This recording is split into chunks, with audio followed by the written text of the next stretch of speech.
Vivre seul, certains le voient comme un privilège, d'autres comme une punition.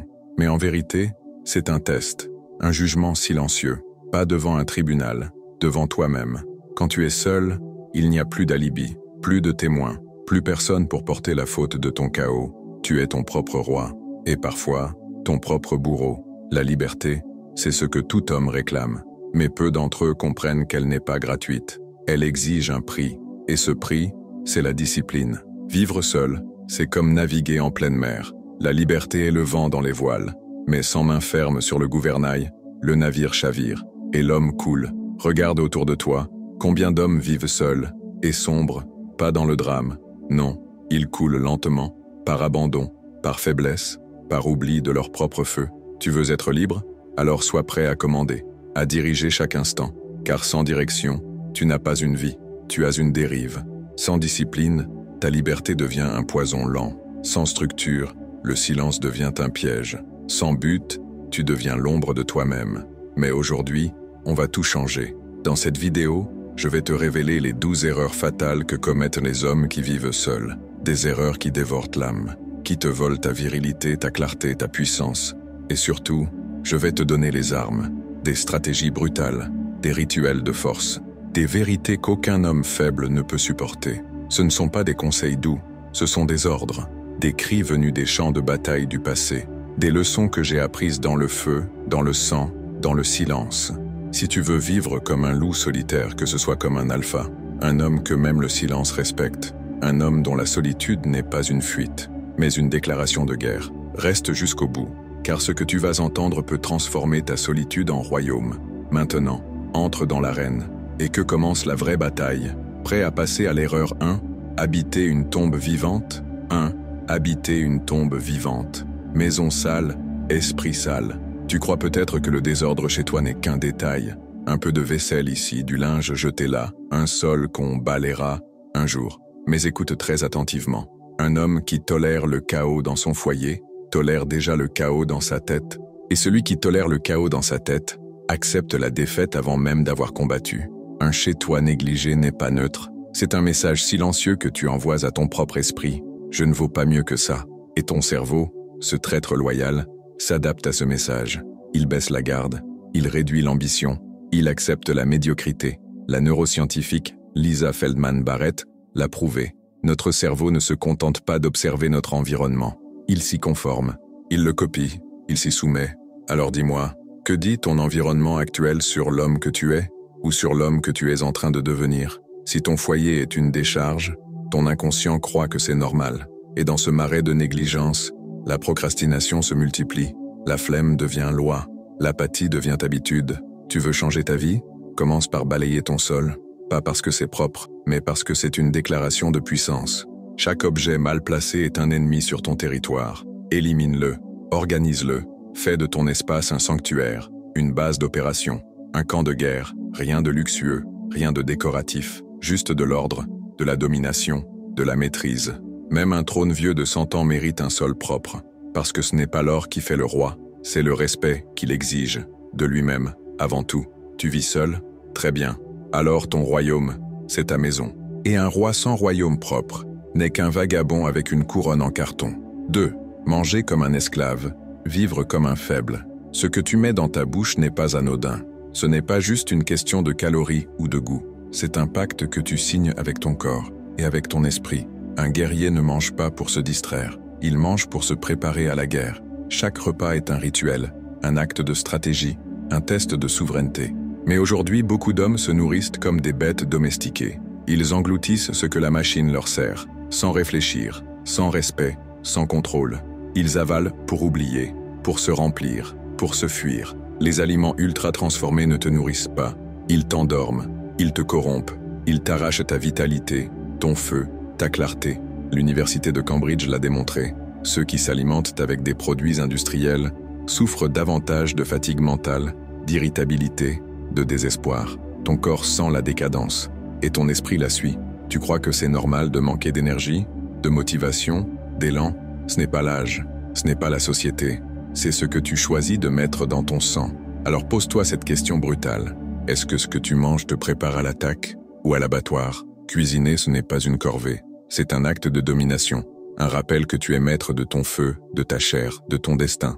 Préparer sa nourriture, c'est redevenir un homme debout, c'est transformer la survie en puissance, c'est dire à ton corps, je veille sur toi, je te construis, je te mène, tu es ce que tu digères, tu es ce que tu crées, et chaque bouchée est un choix, prédateur ou proie. 3. S'isoler comme une bête blessée, tu vis seul, et tu te dis peut-être que c'est plus simple de couper le monde. Moins de problèmes, moins de bruit, moins de faux semblants. Mais écoute très attentivement. Ce qui commence comme un choix de paix devient vite un piège de silence. L'homme qui s'éloigne de tout finit par s'oublier lui-même. Il ne devient pas plus libre, il devient invisible. Et dans l'invisibilité, l'identité se dissout. Des chercheurs de l'Université de Chicago ont découvert que la solitude prolongée active les mêmes zones cérébrales que la douleur physique. Ton cerveau, ton système nerveux, ton esprit entier croient qu'ils sont attaqués. Et ils réagissent en te réduisant. Moins d'empathie, moins d'élan vital, moins d'intuition. Tu perds ta boussole intérieure et tu commences à te méfier même de ta propre voix. Tu veux être fort, alors construis des connexions choisies et non subies. Pas besoin d'un banquet, pas besoin de 50 amis, mais trouve ces quelques frères de combat, des hommes qui comprennent, qui partagent, qui s'élèvent. Rejoins un cercle, une salle d'entraînement, un rituel régulier qui te rattache au vivant. Le loup solitaire survit, oui, mais la meute conquiert. Et dans un monde qui isole, se relier devient un acte de résistance. Tu n'es pas fait pour rester dans une grotte, tu es fait pour dominer la plaine, pour t'entourer de guerriers, pour marcher seul, mais jamais contre tous. 4. Dormir comme un esclave du monde moderne. Certains hommes se vantent de dormir peu, comme si le manque de sommeil était une preuve de virilité, d'ambition, de force brute. Mais écoute très attentivement. Le guerrier qui néglige son sommeil est un imbécile pressé vers sa propre ruine. Le manque de repos ne forge pas ta puissance, il la dissout. Il ronge ta clarté, ta discipline, ta patience, ton feu intérieur. L'Université de Pennsylvanie l'a prouvé, 6 heures de sommeil ou moins te rendent cognitivement aussi inefficace qu'un homme ivre. Et pourtant, tu oses dire que tu es productif? Non, tu es lent, brouillé, déconnecté de ta propre mission. Chaque nuit sans qualité est un poison invisible. Un poison qui fragilise ton système immunitaire. Un poison qui efface tes rêves, ton endurance, ton tranchant mental. Tu veux du pouvoir? Alors dors comme un stratège, pas comme un esclave accro à son écran. Coupe tout ce qui t'absorbe. Fais de ta chambre une grotte sacrée, noire, fraîche, silencieuse, comme les profondeurs de la terre, comme le calme avant la tempête. Et couche-toi à heure fixe, non par habitude, mais par commandement, parce que tu respectes ta machine de guerre, parce que tu n'es pas une pile jetable, tu es une forge, et même la forge doit refroidir pour rester solide. Celui qui ne protège pas son sommeil ne tiendra pas dans la guerre. Et la guerre, crois-moi, elle vient. Toujours. 5. Dépenser comme un roi sans royaume. Un homme seul qui ne contrôle pas ses finances est un roi sans trône, sans muraille, sans avenir. Il vit dans l'illusion du pouvoir, jusqu'à ce que la réalité le dépouille. Écoute très attentivement. L'argent que tu laisses fuir, c'est ta liberté que tu abandonnes. Tu veux être maître de ton temps? Alors commence par dominer ton or. Ce n'est pas une question d'être riche, c'est une question de souveraineté. Celui qui ne sait pas où va son argent, ne sait pas où va sa vie.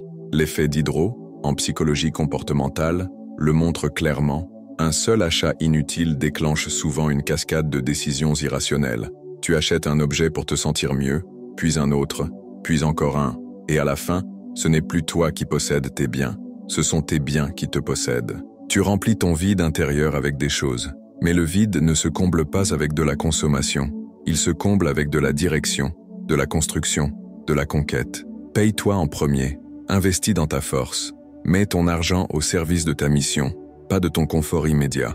Apprends à connaître chaque pièce d'or comme tu connais le poids de ta hache. Et pose-toi toujours cette question avant de dépenser. Est-ce que cet achat renforce mon royaume ou l'affaiblit? La liberté ne s'offre pas, elle se construit. Et l'argent que tu maîtrises est une arme. L'argent que tu gaspilles est une chaîne. 6. Vivre sans structure, c'est errer sans armes. L'homme sans structure croit qu'il est libre, mais ce qu'il appelle liberté n'est que désordre.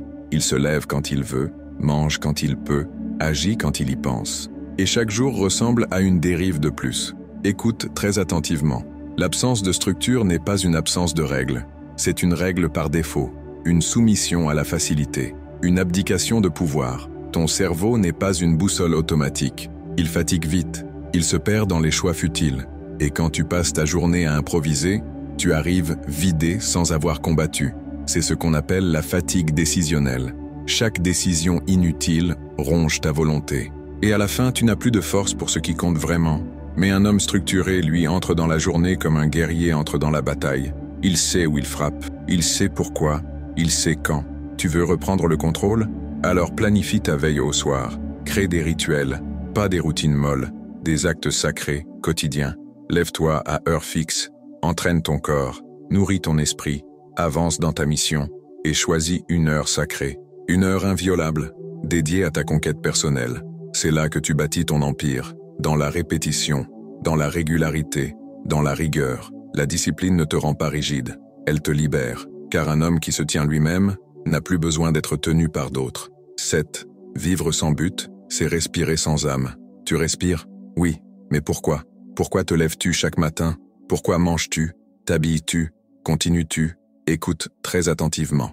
Un homme sans but est un navire sans boussole. Il avance mais ne va nulle part. Et un jour, il réalise qu'il a passé 10 ans à tourner en rond, à survivre, sans jamais vivre. Tu n'as pas besoin d'un rêve gigantesque, gravé dans le marbre. Tu as besoin d'une direction claire, précise, quotidienne.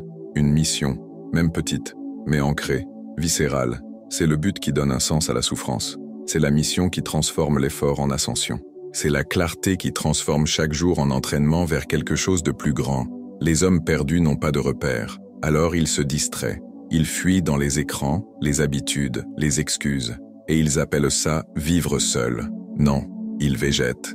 Ils s'éteignent doucement. Mais toi, tu peux choisir autre chose. Choisis un objectif, incarné, brutal, un corps à transformer, un livre à écrire, une compétence à forger, quelque chose qui t'élève au-dessus du bruit. Et n'attends pas la motivation, elle ne viendra pas. Lève-toi, décide, avance. Même si ton pas est petit, il est tien. Et chaque jour où tu avances, tu redeviens maître de ton existence. Le guerrier n'a pas toujours une vision parfaite, mais il avance. Et dans l'action, la vision se révèle. 8. Trahir ton corps, c'est renier ton âme. Regarde-toi dans le miroir, pas seulement ton reflet. Regarde l'arme que tu portes, ton corps. Est-il une lame affûtée ou un morceau de métal rouillé par la négligence? Écoute très attentivement. Ce que tu fais de ton corps dit exactement ce que tu penses de toi-même.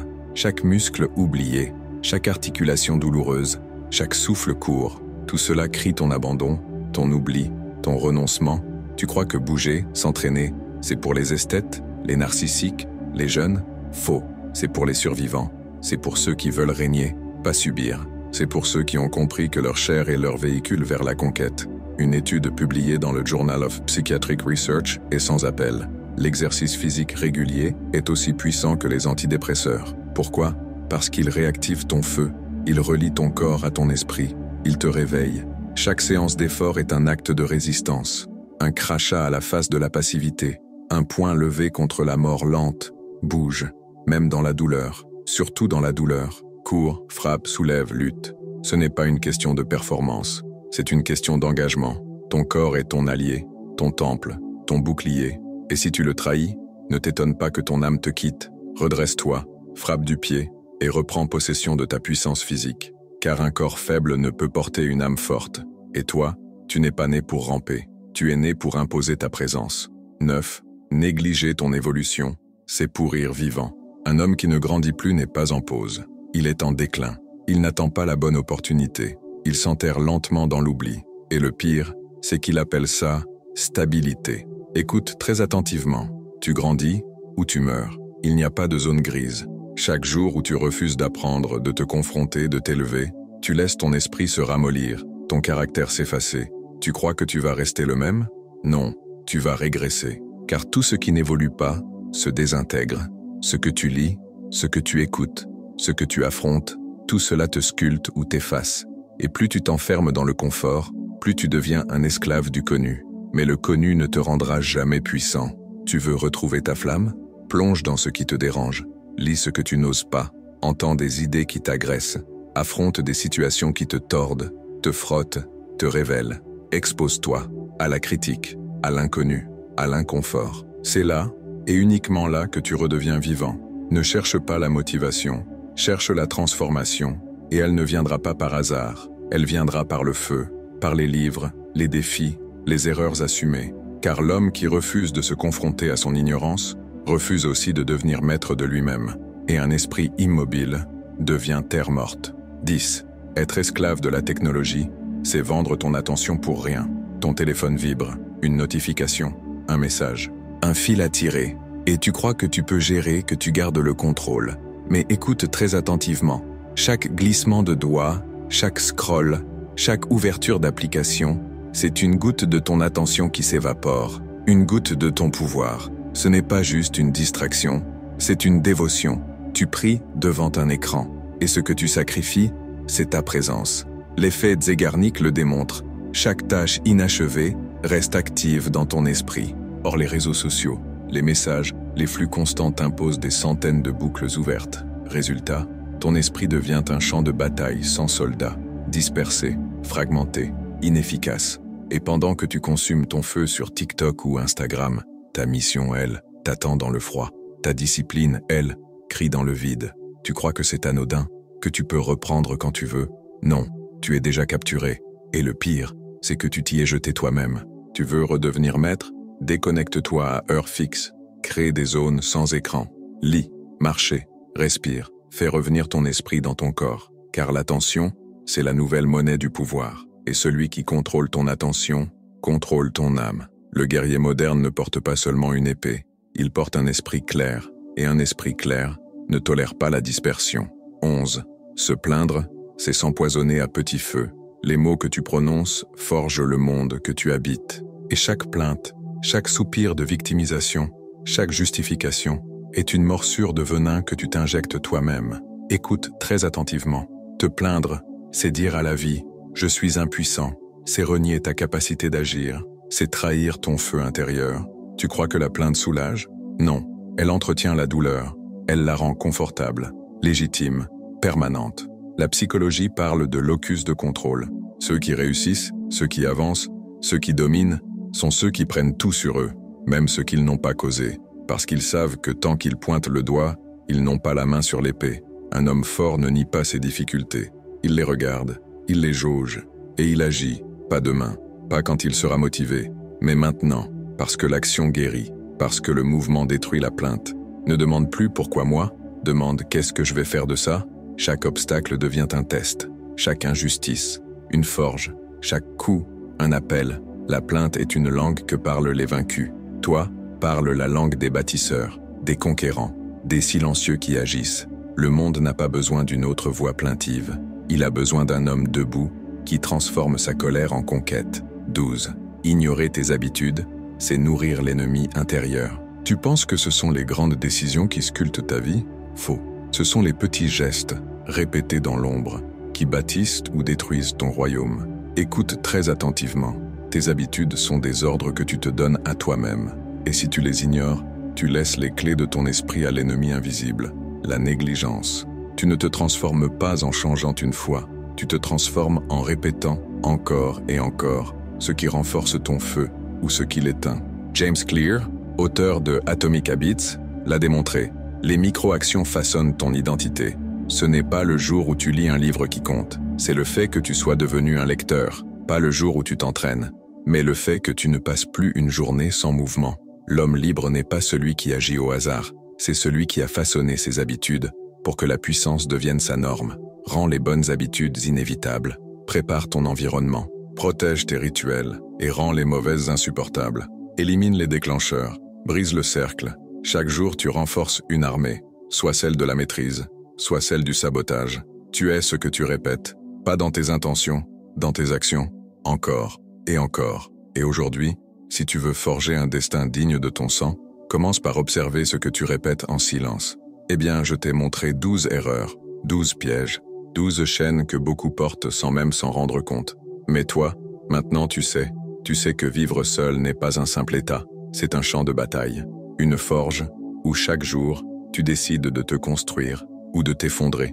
Tu n'as plus d'excuses, tu n'as plus de masque, il n'y a plus de foule pour t'observer, plus de bruit pour te distraire. Il y a toi, ton territoire, ta discipline et ta vérité nue. Tu vis seul, alors fais de cette solitude une bénédiction, un temps sacré, une ascèse, un feu purificateur. Nettoie ta maison, nourris ton corps comme un temple, Connecte-toi aux hommes qui vibrent à la même fréquence. Dors comme un roi, dépense comme un stratège, structure tes jours comme un général, et surtout, avance, vers un but, un seul, un vrai. Ne trahis plus ton corps, ne fuis plus l'inconfort, reprends ton attention, supprime la plainte, et façonne tes habitudes comme un sculpteur travaille la pierre brute, car tu n'es pas un spectateur, tu es un bâtisseur, un conquérant, un loup que même le silence respecte. Et rappelle-toi une chose, ce n'est pas la foule qui fait le pouvoir, c'est le feu solitaire qu'on n'arrive pas à éteindre.